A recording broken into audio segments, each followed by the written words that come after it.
Hi, this is Kent German, Senior Editor here at CNET.com. Today we're taking a first look at the Motorola Razr V3i. So this is the iTunes Razr. We've been waiting for it for a long time, and it is now out with Cingular Wireless. From the front, it looks largely like most Razrs, a little different from the original Razr V3. It looks more like the Razrs we've seen with Verizon, the V3C or the V3M. A little bit darker color than the original Razr. Tiny bit change in the dimensions, but overall just about the same, and still has that real thin Razr form factor that a lot of people like. Here on the outside, we have an external display, a little higher colors than the original Razr. I also have the camera lens up here in its usual location.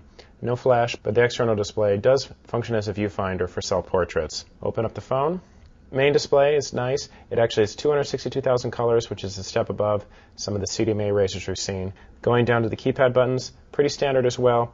Unlike the original Razr, there's tiny raised ridges between the individual keys, which is a nice touch. Still a little bit hard to use at first since they're flat, but the raised ridges make them a bit more tactile. Down here is the regular navigation toggle with an OK button at center. We have a couple of soft keys, dedicated button for the web browser, talk and end keys, and a dedicated iTunes button, which is common on the other iTunes phones. When you press that iTunes button, it does take you directly to the iTunes player.